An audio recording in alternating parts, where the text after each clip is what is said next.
Cheap advice, I get it all the time. Cheap advice, gonna lay it on the line. Everyone tells me, but nobody knows. Ain't that the way it goes? Hi, I'm Mark Bendig, the Cheap Advice Guy. Maybe you've seen my website, Cheap Advice on Music.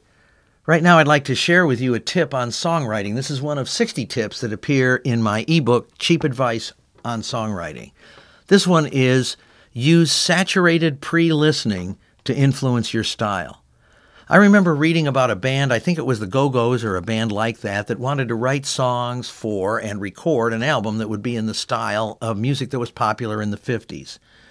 To prepare themselves to write these songs, the band members made a commitment for a period of weeks or even months to listen to nothing but songs from that period and in that genre, to just saturate their minds with this type of music. Then, when they went to write the songs for the album, they didn't really imitate what they'd been listening to. They just wrote in what felt like a natural way to them, but naturally, because all of these songs were in the front of their minds, as it were, the songs came out with that kind of flavor. I did something like that myself with the Beach Boys box set that I have. It has 4 CDs, Beach Boys hits and lesser songs.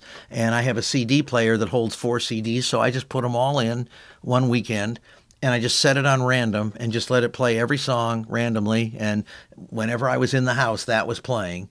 And when it got to the end of the songs, I would just start over and it would play them all again, and I let it go through all the songs, and all my listening was to that box set.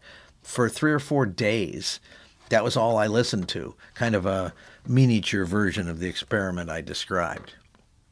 Well, then I went to write a song, not a whole album, just a song, and sure enough, it was great. I wrote a song I never would have written if I hadn't done that. It's not an imitation of the Beach Boys, but it clearly has elements that I hadn't even realized were held in common through many of their songs.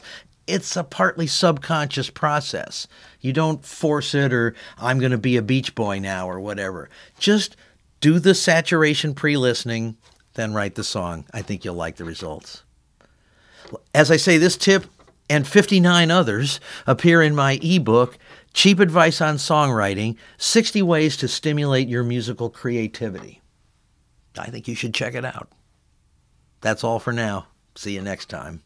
Cheap advice, I get it all the time. Cheap advice, gonna lay it on the